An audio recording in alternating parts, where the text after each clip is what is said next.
We knew when we wrote the pilot and it was picked up that costumes would be very important for the show. We did not want to have it look like a Renaissance fair. We wanted it to look like an Alexander McQueen show.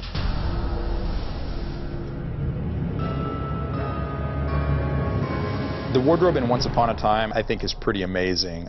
We're so lucky to have Eduardo Castro as our designer. He's Emmy Award nominee for the show. The thing that's so great about him is he actually designs these costumes. I'm one of the few designers left that does their own drawings, and they serve as an inspiration for a jumping-off point. I think that's where Eduardo's genius is, in that he sketches and that he can understand what we're saying, and he really has such a distinct and great vision for these costumes.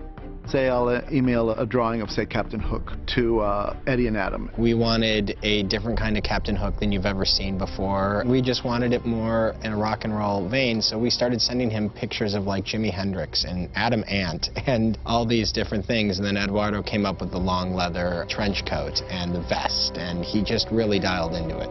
And it's, I think, the first time that we've seen Captain Hook portrayed totally all in black. Well, my manners, we haven't been formally introduced.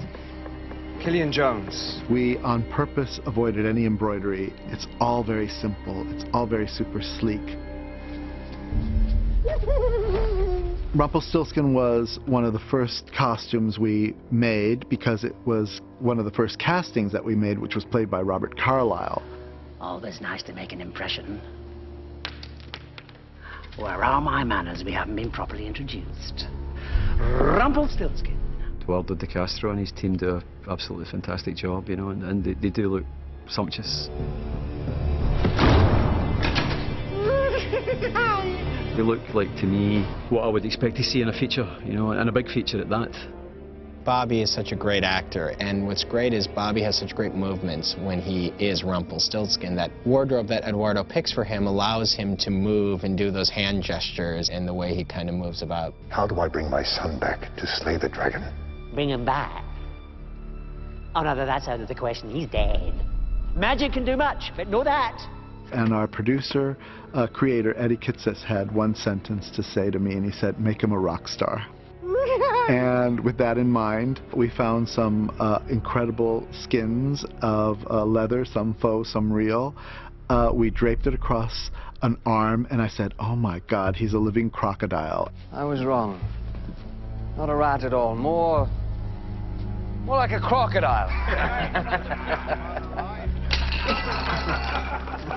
And the rest of it, the way it's all put together, it does help. When I put that on, it tightens me up for a start, and the collar thing that sticks out at the top, these little wings, it sort of gives me a kind of otherworldly look, and I absolutely love it.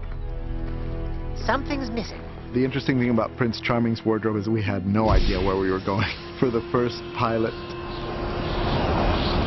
my assistant brought in this panel of Swarovski beading, and we just placed it across the mannequin, and I said, "That's it, that's it."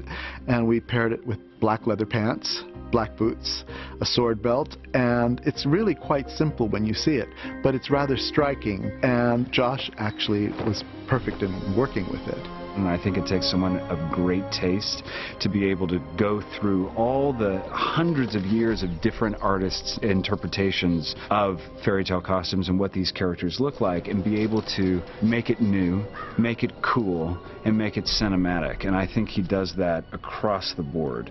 And yeah, they're fantastic. No more deals! There was one costume that Eddie and Adam and all the producers in the network just loved, and that was his brown leather doublet. It just says everything that we want to say about Prince Charming.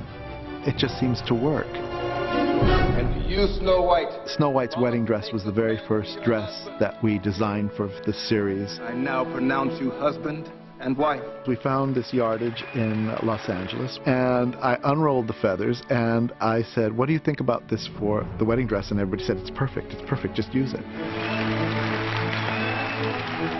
Every gown is essentially couture, and so much thought goes into each and every detail.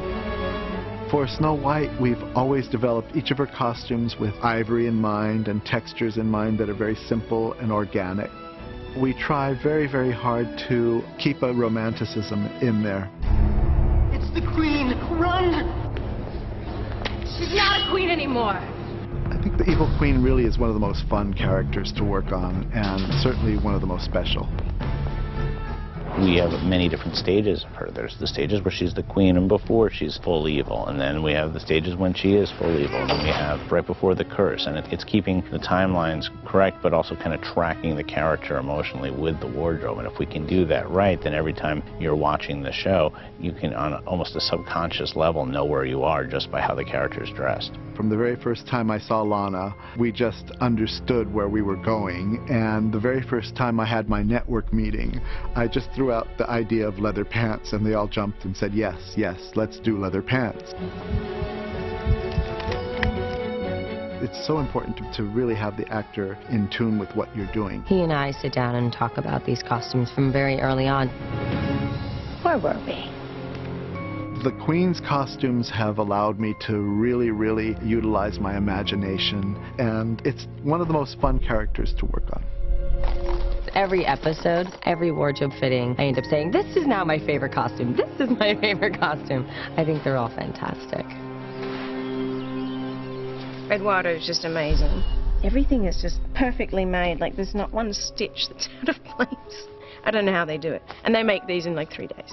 Every episode I say this is my favorite costume. Eduardo is a genius. He finds a way to express all of our characters very definitively through costumes. We are allowed to proceed with magic, and hopefully it turns out that way on the screen.